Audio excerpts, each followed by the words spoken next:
Assalamualaikum warahmatullahi wabarakatuh. Waalaikumsalam warahmatullahi wabarakatuh.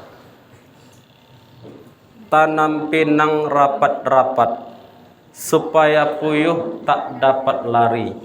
Salam pertama kurang semangat, saya ulangi satu kali lagi. Assalamualaikum warahmatullahi wabarakatuh. Waalaikumsalam warahmatullahi wabarakatuh. Mudah-mudahan yang jawab salam dengan semangat masuk surga. Amin. Yang cantik-cantik nanti mempunyai suami ganteng soleh.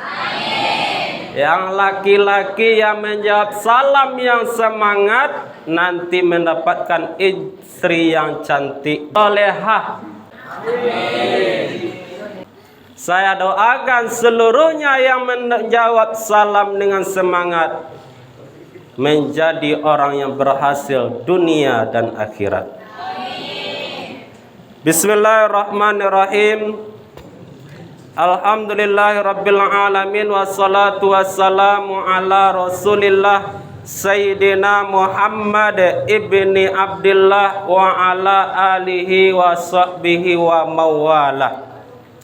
La haula wa la quwata illa billahil aliyyil azim. Bersyukur kita kepada Allah yang mana Allah masih memberikan kita nikmat sehat, nikmat kesempatan, nikmat kekuatan sehingga kita bisa berkumpul di musalla Arafah ini dalam rangka pesantren Ramadan. Mudah-mudahan kegiatan kita dirahmati oleh Allah Subhanahu wa taala dan dinilai oleh Allah Subhanahu wa taala sebagai amal ibadah. Amin ya rabbal alamin. Salawat dan salam selalu kita kirimkan kepada Sang Habibullah, kekasih Allah, yang mana beliau telah berhasil membawa umatnya dari zaman jahiliyah, dari zaman kebodohan sampai ke zaman yang berilmu pengetahuan, dari zaman biadab sampai ke zaman yang beradab, yaitu Nabi Muhammad sallallahu alaihi wasallam. Maka sepatutnya lah kita berselawat kepadanya. Ayo anak-anak, adik-adik sekalian, kita bersama-sama selawat.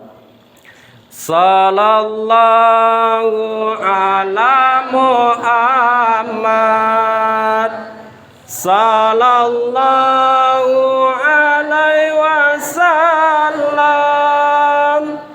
sallallahu ala Muhammad, sallallahu alaihi wasallam. Ya Nabi salam alaika, ya Rasul salam alaika, ya Habib salam alaika, salawatullah alaika. Mudah-mudahan kita yang berselawat pagi ini, mudah-mudahan di akhirat kelak kita mendapatkan syafaat Nabi Muhammad sallallahu alaihi wasallam. Mudah-mudahan nanti di akhirat kita bisa berjumpa dan bertemu dengan Nabi Muhammad sallallahu alaihi wasallam. Mudah-mudahan nanti di akhirat kita bersama-sama beliau masuk ke dalam surga Allah. Amin ya rabbal alamin. Maka daripada itu anak-anak, perbanyak selawat. Ustaz bercerita seketika tentang fadilah selawat. Suatu ketika ada 4 malaikat datang menghadap Rasulullah. 4 malaikat ini memberikan jaminan bagi orang yang berselawat kepada Nabi Muhammad sallallahu alaihi wasallam. Yang pertama datang malaikat Jibril. Malaikat Jibril kau apa tugasnya?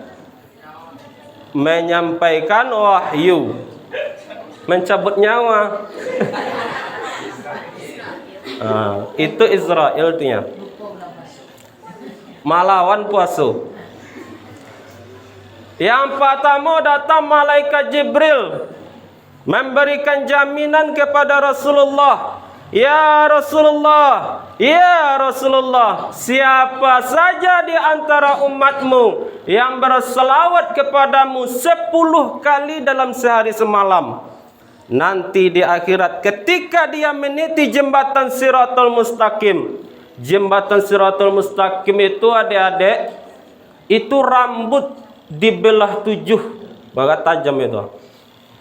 Bagi orang yang senantiasa berselawat, malaikat Jibril gandeng tangannya seperti kilat, ta'obahnya seperti halilintar yang menyambar, sebantah sampai ke dalam surga. Itu jaminanku, kata malaikat Jibril alaihi salam. Kemudian datang pula malaikat yang kedua, yaitu malaikat Mikail. Apa tugas malaikat Mikail? Menurunkan hujan. Ya Rasulullah, aku memberikan jaminan kepadamu, siapa saja di antara umatmu yang berselawat kepadamu 10 kali dalam sehari semalam, 10 kalinya, nanti di akhirat di padang mahsyar, panasnya luar biasa, matahari itu sejangka di kepala awak. Manusia seluruhnya kehausan. Bagi orang yang senantiasa berselawat, aku ambil telaga Rasulullah, aku berikan kepadanya supaya dia tidak haus lagi. Kemudian datang pula malaikat yang ketiga, yaitu malaikat Israfil. Apa tugas malaikat Israfil? Meniup sangka, memberikan jaminannya. Ya Rasulullah, ya Rasulullah, bagi siapa di antara umatmu yang berselawat kepadamu 10 kali dalam sehari semalam, nanti di akhirat aku akan sujud dan aku tidak akan bangkit dari sujudku sebelum engkau mengampuni segala dosa-dosanya. Masya Allah. Itu jaminanku dari malaikat Israfil alaihi salam. Kemudian datang pula malaikat yang terakhir memberikan jaminan, yaitu malaikat Israel. Itu deh malaikat yang mencabut nyawa. Ya Rasulullah, ya Rasulullah, siapa saja di antara umatmu yang berselawat kepadamu tidak kurang dari 10 kali dalam sehari semalam, nanti akan aku cabut nyawanya dengan lemah lembut seperti mencabut nyawa para nabi dan rasul. Bahasana itu. Itulah jaminan orang-orang yang senantiasa berselawat kepada Rasulullah sallallahu alaihi wasallam. Perbanyak selawat, sekurang-kurang awak berselawat 10 kali dalam sehari semalam. Siap salat subuh, salawat 2 kali. Allahumma salli ala Sayyidina Muhammad wa ala ali Sayyidina Muhammad. Allahumma salli ala Sayyidina Muhammad wa ala ali Sayyidina Muhammad. Siap zuhur bersalawat awak. Siap asar bersalawat. Siap maghrib bersalawat 2 kali. Siap isya bersalawat. Kalaulah 2 kali, 5 kali awak kerajun solat 5 waktu, salawat 2 kali. Allah berkata 10, insya-Allah akan mendapatkan jaminan dari malaikat. Bagi orang yang senantiasa bersalawat, nanti Rasulullah akan berikan syafaatnya. Mudah-mudahan kita mendapatkan syafaat Rasulullah. Amin ya Rabbal Alamin. Yang saya hormati Ketua Yayasan SMK Cersa Luhak Nanduo, yaitu Bapak Ervi. Kemudian yang sama-sama kita hormati Kepala Sekolah SMK Cersa, Bu Murni, kemudian bapak-bapak, ibu-ibu majelis guru. Tak lupa adik-adik sekalian, seluruhnya insya Allah dirahmati dan dimuliakan oleh Allah Subhanahu wa Ta'ala. Amin ya. Ustaz ingin baca itu, boleh ya? Di zaman Rasulullah ada seorang ibu memiliki seorang anak yang anaknya sakit indak kunjung sembuh. Alah pai bau bek kamai indak jua cegak dah. Alah pai bau bek kadukun bagai bau bek indak jua cegak dah anak eko dah. Kalau kini lapai ka tabib dokter minta paracetamol awak gini nak. Indak jua cegak anak dah. Akhirnya apa? Seorang ibu tadi bernazar, seandainya cegak anak muka buagik makan anak setan, dengan izin Allah cegak anak. Dicarilah anak setan tu ndak basuh dah. Dicari anak setan di semak-semak belukar, ndak basuh anak setan dah. Paye ka gunung, panjat gunung, daki gunung, turun gunung yang namanya anak setan, indak basuh dah. Alah pai ke batang air, ndak sebut anak setan dah. Lapai ke tapi laut, kemudian naik sampai di tengah laut, di senter-senter tengah malam di tengah laut tu, ndak juga sebut yang namanya anak setan. Akhirnya datanglah ibuku tadi kepada Rasulullah. Ya Rasulullah, aku dulu bernazar, anakmu sakit dulu, indak cegak-cegak bernazar mau agih makan anak setan. Kamu ambo cari anak setan tu ya Rasulullah. Kemudian Rasulullah tersenyum. Indak usah jauh-jauh mencari anak setan. Kalau ada orang sudah sembahyang langsung bubar, tu anak setan tu agih makan. Siap solat Jumat langsung lagi keluar tanpa berdoa. Kalau ada orang mengecek di mukanya lah, satu lu mengecek di belakang. Yang di belakang tu anak setan. Orang mengecek di mukanya lalu di belakang, yang lalu di belakang tu anak setan. Jadi setan tu di mana sampai di dalam neraka. Mamak setan, angku setan, umak setan. Jadi kalau ada beko yang mau tahu tadi belakang ustaz sedang mengecek di muka anak setan. Judul ceramah kita pada pagi ini populer ya. 4 golongan dirindukan oleh surga. Apa judulnya? 4 golongan dirindukan oleh surga. Kurang semangat nampak. Coba dulu. Takbir. Takbir. 4 golongan dirindukan oleh surga. Surga tu adik-adik adalah kenikmatan yang luar biasa. Allah ciptakan nikmatnya 100, satu Allah turunkan ke atas dunia. 99 lagi Allah letakkan di dalam surga. Kalau ada kini awak, senang hati awak, bahagia awak, kemudian besok punya istri pula rancak, punya anak, punya harta kayu, harta melimpah. Itu baru nikmat yang satu tadi. Kita bisa melihat, tangan bisa menjangkau, kaki bisa berjalan. Itu nikmat Allah. Nikmat yang satu tadi. Gadang nikmat yang satu yang Allah turunkan ke atas dunia tu. Gadang kan? 99 lain ada di dalam surga. Surga itu kenikmatan yang tidak ada tandingannya.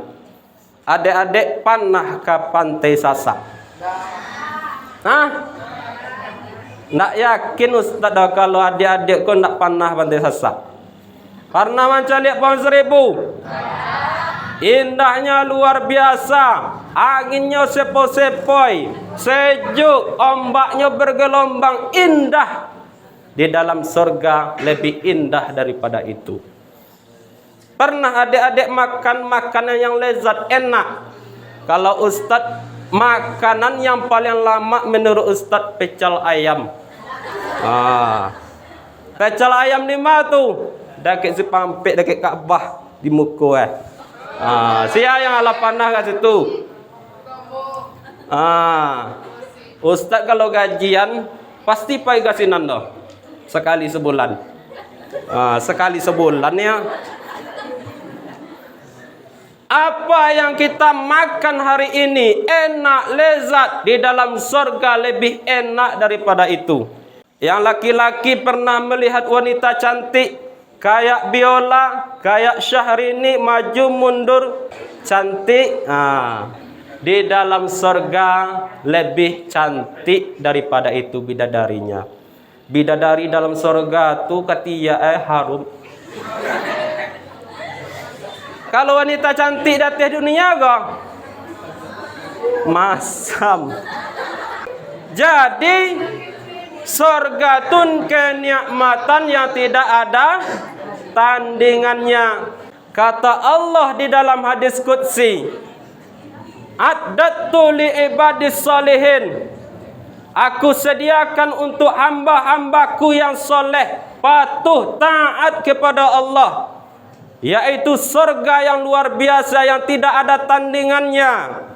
Mala ainun ra'at, tidak pernah dilihat oleh mata manusia. Bagaimana keindahan surga. Wala uzunun sami'at, tidak pernah didengar oleh telinga manusia.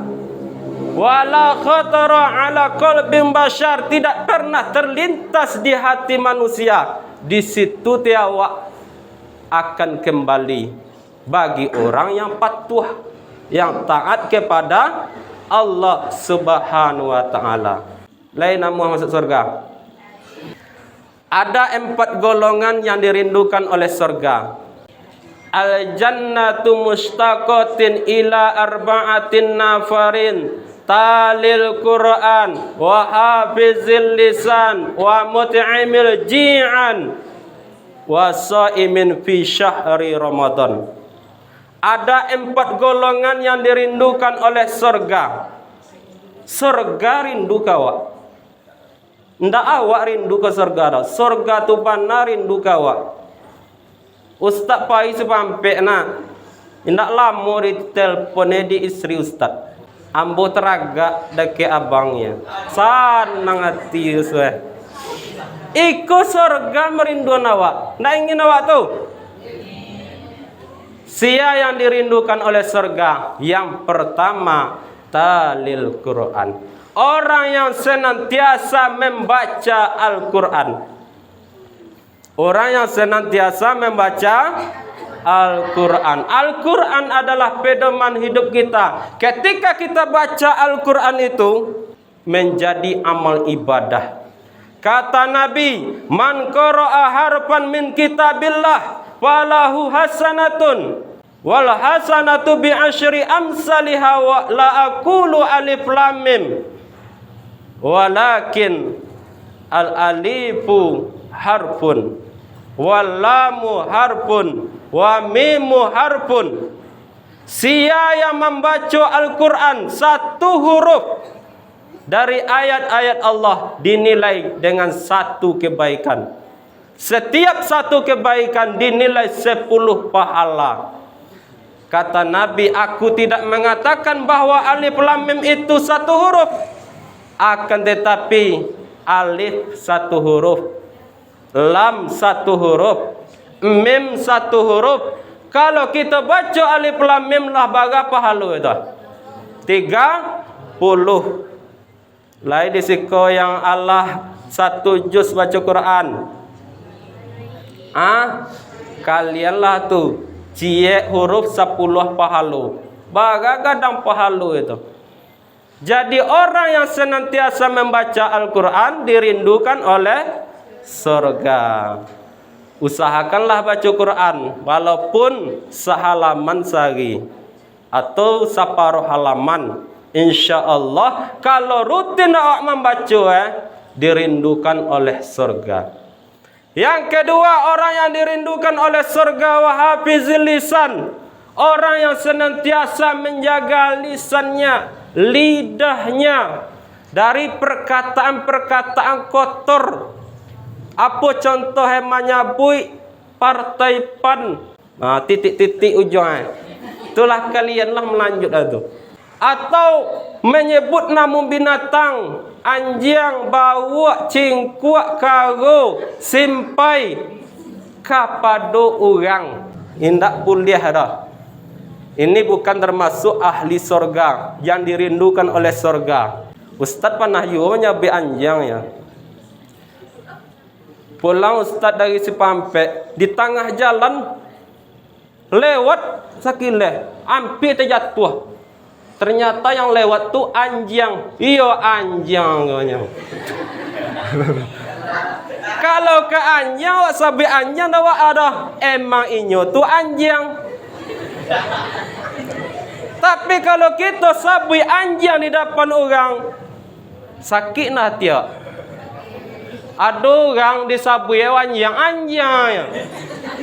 Pasti sakit siapun orang itu. Awaklah jalih orang disabui anjing. Sakitnya tu di sini. Kita jaga lisan kita ini daripada mencaci orang. Ada orang hitam, white hitam Kalau sedang puasa awak menyabui orang hitam, pahala awak pindah dekat orang hitam tu. Atau awak cacik orang di depan Apa awak cacik?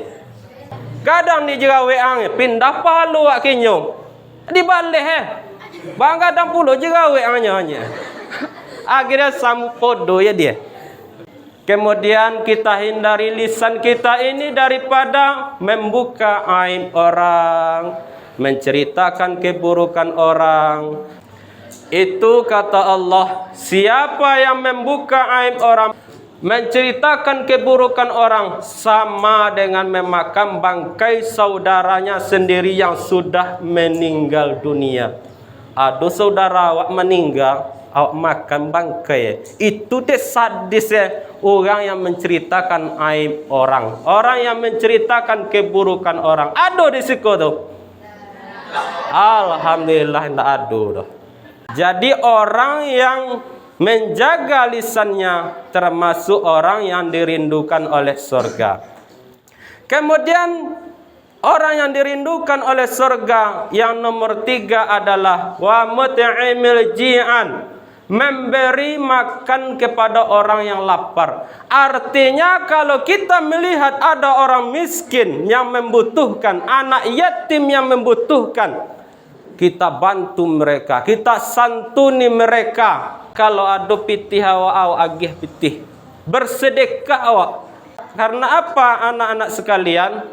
Karena apa yang awak makan akan busuk, apa yang kita pakai akan lapuk. Namun apa yang kita sedekahkan akan abadi selama-lamanya. Itu ti amal awak yang akan menolong awak besok. Pitih awak lai 5,000.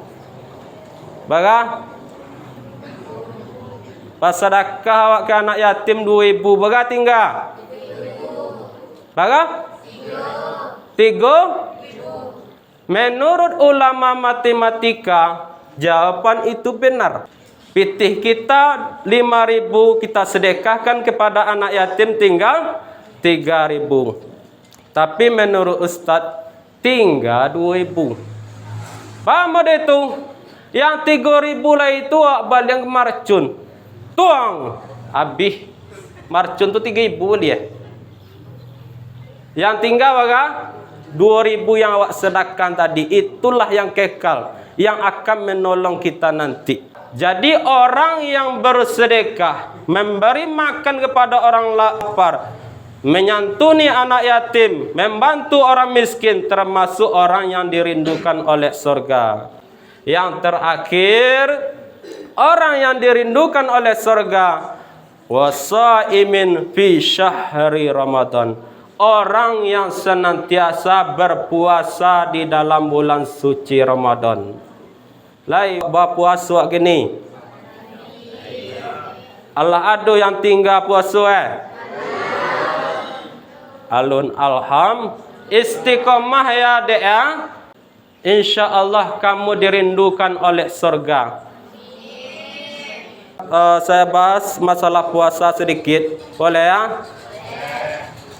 Allah Subhanahu wa taala berfirman di dalam Al-Qur'an surah Al-Baqarah ayat 183 yang berbunyi, ya ayyuhalladzina amanu kutiba alaikumusiyam kama kutiba alal ladzina min qablikum la'allakum tattaqun. Wahai orang-orang yang beriman, diwajibkan atas kamu berpuasa sebagaimana diwajibkan atas orang-orang sebelum kamu, agar kamu menjadi orang yang bertakwa. Hukum melaksanakan puasa adalah wajib. Apa itu wajib? Kita laksanakan mendapat pahala, kita tinggalkan mendapat dosa. Tujuan dari puasa kita adalah menggapai takwa. Karena takwa itu adalah pangkat yang paling tinggi di sisi Allah. Naga dan pangkat gini, profesor kompor bocor, itu kalah dengan takwa. Takwa itu apa? Menjunjung tinggi perintah Allah dan menjauhi segala larangannya. Inna akramakum innallahi atqakum. Sesungguhnya yang paling mulia di sisi Allah adalah orang yang bertakwa. Puasa itu apa? Secara etimologi, secara bahasa, puasa itu imsak, menahan. Secara terminologis, secara istilah, puasa itu menahan diri dari perkara-perkara yang membatalkan puasa, mulai dari terbit fajar sampai terbenam matahari. Apa yang membatalkan puasa? Ada 9. Ya, ada 9 yang membatalkan puasa. Awak karajun yang 9 gua batal puasa. Yang pertama, makan dan minum dengan sengaja. Ustaz, ambo lupa, alah makan ambo sekanyang-kanyang, minum ambo sepueh-pueh. Ternyata ambo puasa, bau takkan ambo tu puasa. Ba'ad Ustaz, indak ba'adah, lanjutkan. Allah memberikan hadiah kepadamu pada saat itu. Yang pertama apa tadi? Makan dan minum dengan sengaja. Ada sahabat Nabi, Allah makan sepueh-pueh, minum sepueh-pueh, baru takkan bahwa inyo tu puasa. Kemudian dia mengadu kepada Rasulullah, ya Rasulullah, hancur puasaku ya Rasulullah. Lalu sampai hancur. Ambo tadi makan sepueh-pueh, minum sepueh-pueh lah, baru mu takkan bahwa ambo tu puasa. Ba puasa boleh ya Rasulullah? Lanjutkan puasamu. Puasamu tidak batal karena kamu lupa. Kalau lupa dimaafkan. Pada saat itu Allah ingin memberi hadiah kepadamu. Kemudian yang membatalkan puasa yang kedua, muntah dengan sengaja. Ibu hamil muntah itu tidak membatalkan puasa karena tidak sengaja. Ada orang naik auto mabuk muntah itu tidak membatalkan puasa. Yang membatalkan puasa muntah dengan sengaja. Dikau lidah dengan jari muntah kurang kerajo namu itu. Batal lah puasa. Ingin menyakiti hati orang, ilalah buah muntahmu orang ya. Bagi orang yang muntah tanpa sengaja. Dengarkan ini ilmu nih. Bagi orang yang muntah tanpa sengaja, kan tidak batal puasa dah. Setelah muntah itu jangan lupa berkumur-kumur. Karena muntah itu adalah najis. Kalau nak bakumu-kumu dah ayi liwo tu lah campu je muntah. Awak telan batal puasa. Kalau ada beko muntah tanpa sengaja setelah muntah tu kumu-kumu ya. Ya kebagai yang ketiga yang membatalkan puasa berhubungan suami istri. Kau nak perlu dijaleng dah. Beko perlu. Iko berhubungan suami istri. Kalau berzina Pak Ustaz samo batal puasa. Yang keempat yang membatalkan puasa adalah keluar mani dengan sengaja. Kau laki-laki biasa kau nampak wanita ancak lalu beronani keluar maninya batal puasa. Ya, ini perlu disampaikan karena ini hukum fikih. Kemudian yang membatalkan puasa yang kelima, ini ada di wanita keluar darah haid atau mens. Jam 2 leh keluar darah mennya, batal puasa. Yang keenam, keluar darah nifas, yaitu ibu-ibu sesudah melahirkan keluar darah nifasnya, batal puasa. Yang ketujuh, melahirkan, baik melahirnya sempurna atau tidak sempurna atau keguguran, batal puasa. Yang kebagaleh. Kedelapan, gilo. Jam 2 leh siang elok yo leh. Jam 1 tiba gilo 10 minit lo gilo yang 10 minit galak mengeraju batal puasa walaupun sebentar, walaupun 10 minit gilo batal puasa. Nyo hilang akal ko 3 penyebab Pertama, gilo itu batal puasa walaupun sebentar. Hilang akal kedua, pingsan. Kalau pingsannya dari siap sahur sampai berbuka, itu batal puasa. Ada orang pingsan dari siap sahur sampai berbuka? Lain. Batal puasa.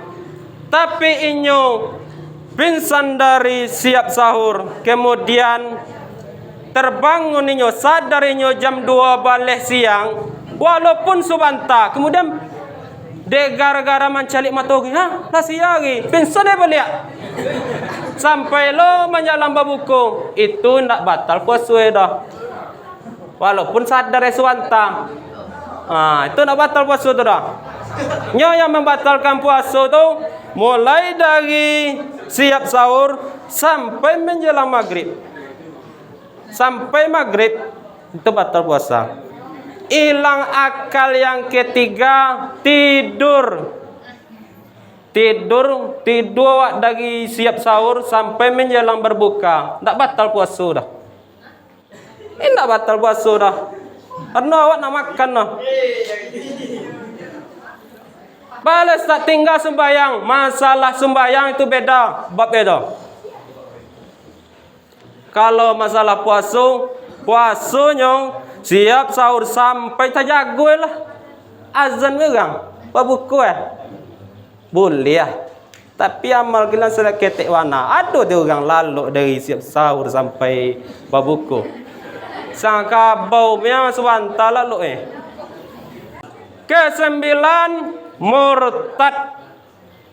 Keluar dari Islam, batal puasa. Atau mengatakan iko ko nak kalam Allah dah, iko nak wahyu Allah dah, iko buku biasa dia, murtad Atau mengecek Nabi Muhammad, bukan Nabi terakhir, ada Nabi sesudah Nabi Muhammad, engkau murtad, batal puasa. Ini masalah akidah ya. Jadi memang membatalkan puasa itu ada 9. Kemudian ada pula bertanya dekat ustaz baru-baru kok. Kalau mogok apa? Batal puasa Ustaz. Menurut para ulama, ya, sesudah Nabi itu ulama itu adalah pewaris Nabi. Menurut ijma ulama, kalau tidak ada di Quran dan hadis, caliak ijma ulama bahwa merokok pada siang berpuasa batal puasa. Namanya syarbud dukhan, minum asok, memasan asok, batal puasa. Ada yang merokok sih kok. Iko kan ada yang merokok empat ya. Iya. Yang laki-laki kok janganlah merokok. Bagian nasihat dulu tentang rokok. Karena baru-baru kok setiap ustaz kan setiap subuh kemari. Pajak ketek lah pandai mokok. Ketek barulah mokok Astagfirullahalazim. Menurut ijma ulama, kebanyakan ulama bahwa rokok itu haram. Tertulislah di rokok itu, merokok itu membunuhmu. Karena apa? Karena banyak mudaratnya. Itu merusak kesehatan merokok tuh. Boleh cerita boleh? Ada dua cucu Nabi berziarah ke makam Nabi. Kemudian ada penjaga makam Nabi ini tertidur, maka penjaga makam Nabi ini bermimpi. Di dalam mimpinya dicari Rasulullah mondar-mandir. Akhirnya ditanya oleh penjaga makam Nabi, wahai Nabi, mbak kok mondar-mandir? Di makamku ada orang berziarah di dalam saku ya doko. Ndak disuk dalam saku ya doko. Aku tidak sanggup menciumnya karena bau kali. Aku tidak suka baunya. Akhirnya terjagalah penjaga makam Nabi. Dicalik-caliklah orang yang berziarah. Kemudian ditanya, engkau ternyata yang berziarah itu cucu Rasulullah. Engkau cucu Rasulullah? Iya. Coba calik dekat sakuang. Ternyata rokok.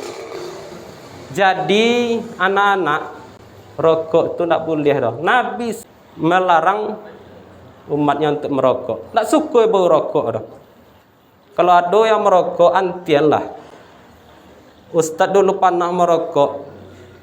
Di waktu pesantren, dia asal-asal orang beliokok lah. Ambil dalam sebatang. Besok asuh beliokok. Sama-sama mokok. Sanilah candu awak di palapeh. Tiba bakar di kampung. Belanja 10.000 ya. Seminggu. Kalau kini kadang belanja nak 50.000 ke sehari. Kalau dulu ketek takanalah kok dek candu tu mungkin ya. Takanalah kok bawa dia kok. Habis iko ndak iyo dah. Iko amuh mancilo kau ni. Bantianlah rokok tu. Ustaz merokok berat dulu. Bantian minum susu saya banyak supaya keluar nikotin dari tubuh. Akhirnya tobat Ustaz. Dari kelas 1 pesantren 2007 dah sampai kini lah berapa tahun dah. Ndak pernah Ustaz merokok leh. Alhamdulillah. Ada Habib Salim Asy-Syatiri tahu? Ulama di Yaman.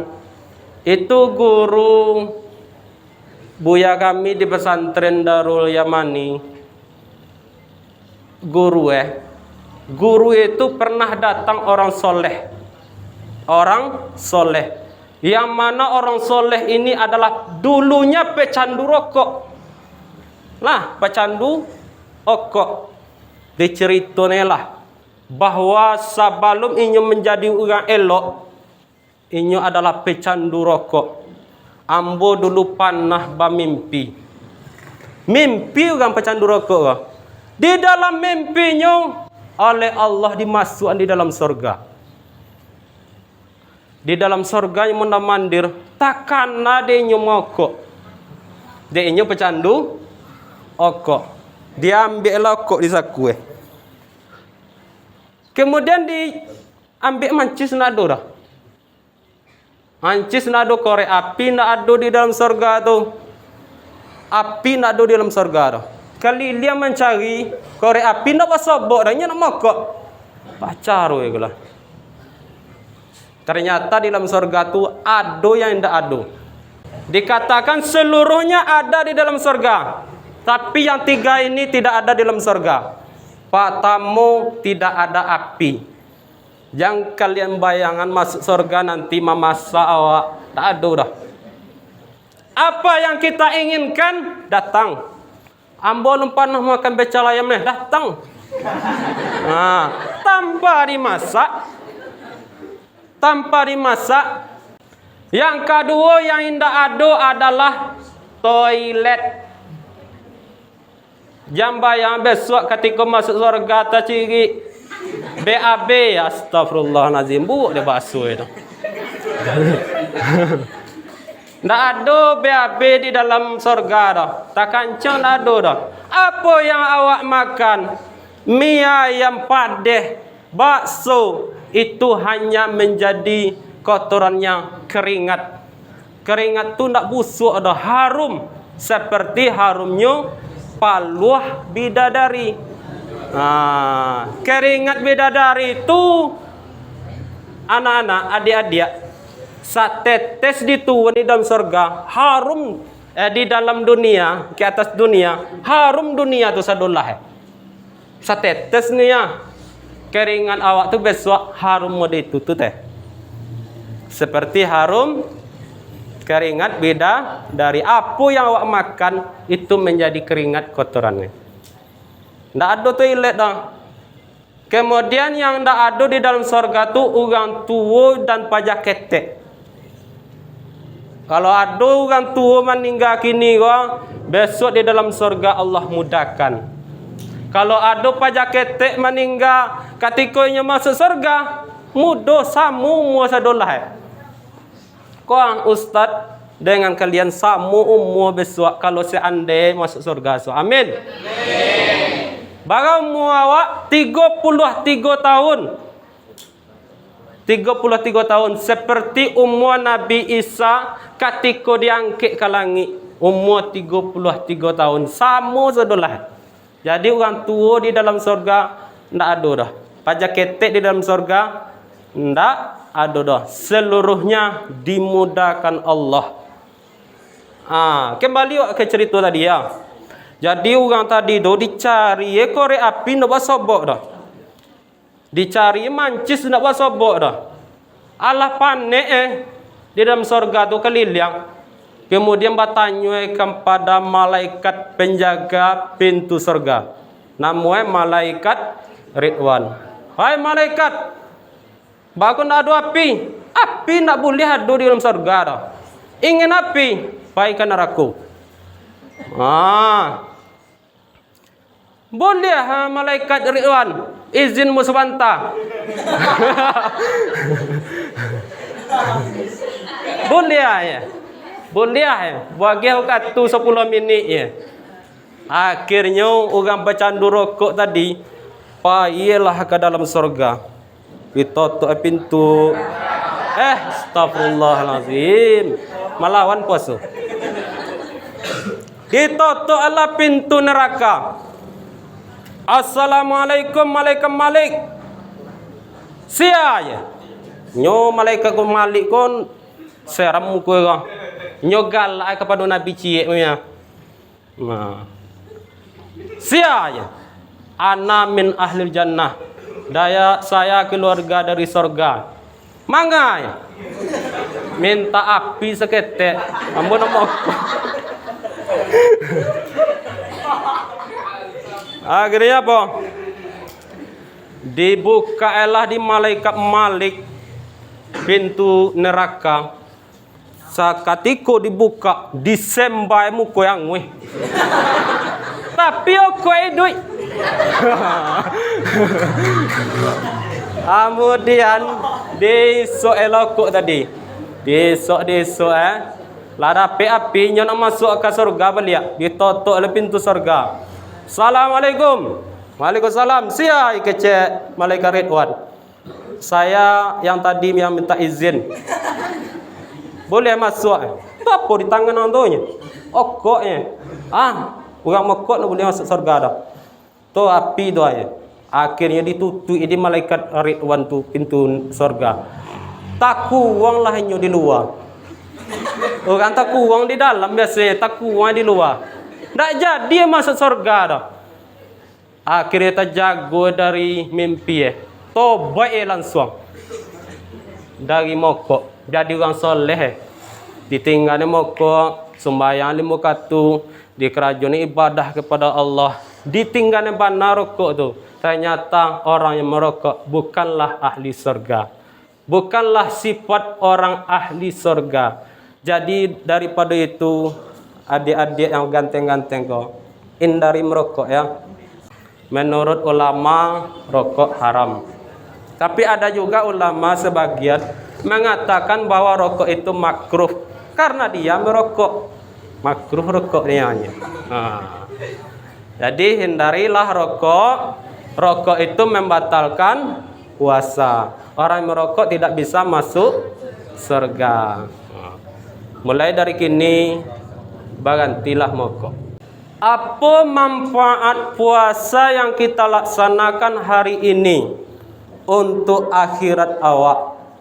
Karena kita hidup di dunia ko sebentar ya. Di akhirat selama-lamanya.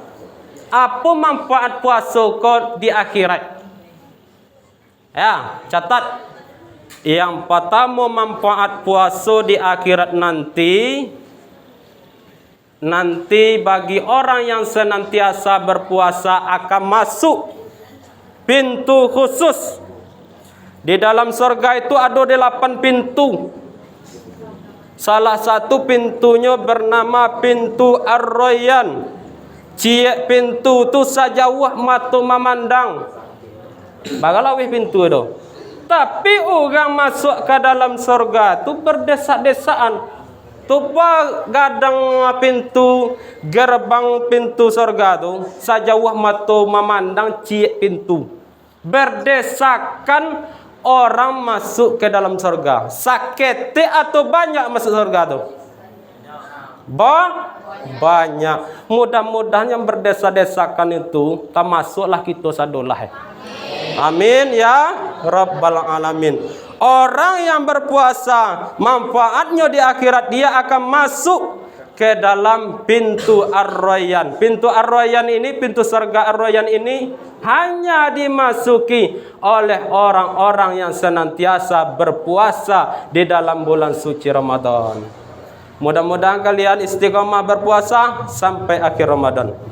Amin ya Rabbal Alamin. Manfaat yang kedua bagi orang yang berpuasa, nanti di akhirat dia tidak akan merasakan panasnya api neraka. Karena ratusan tahun, ribuan tahun Allah tegaso angin neraka tu. Walaupun sealun sampai ke situ lah Allah tegaso angin neraka. As-saumu junnah. Puasa itu perisai benteng supaya awak tidak merasakan panasnya api neraka. Api neraka tu angin 70 bagian ciek Allah turunkan ke atas dunia, 69 di dalam neraka. Ciek yang Allah turunkan di atas dunia tu kita nyala kompor duduk ke atas angin. Itu angin ya. Mancis sekali gua samini awak cantik dekat tangan gua. Latu ini gue. Pasu yang ciek tu nak 69 kali api dunia baru sama dengan yang ada di dalam neraka. Bara angin itu. Ada sekelompok orang masuk ke dalam neraka. Ketika dia masuk ke dalam neraka, kulitnya hangus. Kemudian diutuhan di Allah balik, muncul kulit baru. Anguhlah balik, tabaka. Muncul kulit baru balik. Dibakar balik, anguh. Sia tu. Seorang perempuan yang menampakkan rambutnya kepada laki-laki yang bukan mahramnya. Yang putri hati-hati. Yang perempuan janganlah tampakkan rambut kalian kepada laki-laki yang bukan mahram. Ya, tu di akhirat besok di neraka dibakar kulit gua, utuh balik, dibakar balik angui. Sia tu orang yang menampakkan rambutnya kepada laki-laki yang bukan mahramnya. Alun dosa-dosa yang lain tu leh. Tu makanya kebanyakan isi neraka itu adalah perempuan. Ada juga riwayat mengatakan sia yang menampakkan rambut ciek rambut dihitung dosa. Berapa jumlah rambut kalian tu? Hitunglah. Nah.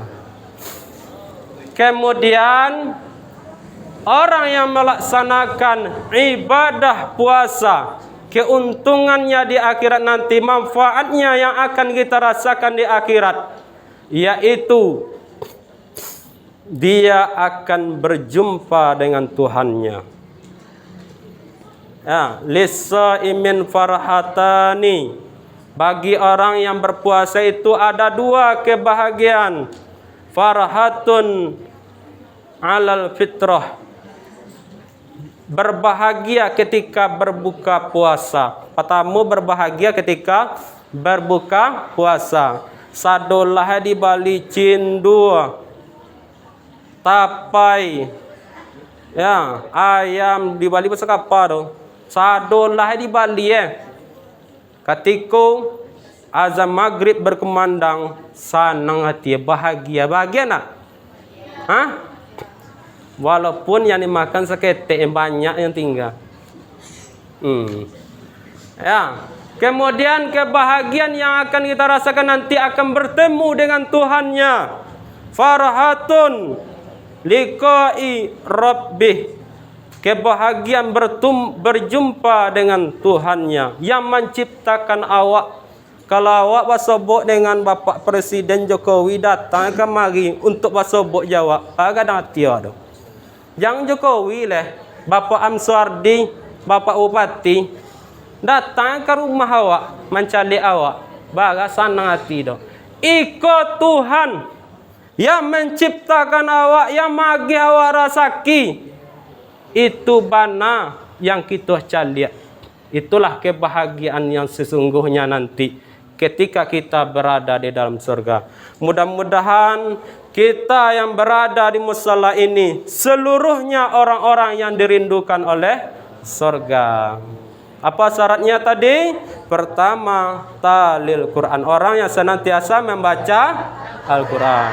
Yang kedua, orang yang menjaga lisannya. Yang ketiga, orang yang senantiasa memberi makan kepada. Yang keempat, orang yang berpuasa. Kalau ikut ke adu di awak, insya Allah surga rindu deke awak. Amin. Itu saja yang bisa saya sampaikan. Kalau ada kata-kata yang salah, yang menyinggung perasaan adik-adik, yang menyinggung perasaan ibu-ibu, saya mohon dimaafkan. Kalau ada jarum yang patah, siapa yang matahin? Kalau ada kata-kata yang salah, mohon maaf lahir dan batin. Kalau ada jarum yang patah, jangan disimpan sampai berkarat. Kalau ada kata-kata yang salah, mohon maaf dunia dan akhirat. Kalau ada jarum yang patah, jangan disimpan di peti besi. Ya, kalau ada kata-kata yang salah, jangan laporkan saya ke polisi. Ya, kalau ada sumur di ladang, jangan sampai kalian tidak mandi. Kalau ada umur yang panjang, di lain kesempatan kita sambung lagi. Burung irian, burung cendrawasih, cukup sekian. Terima kasih. Assalamualaikum warahmatullahi wabarakatuh.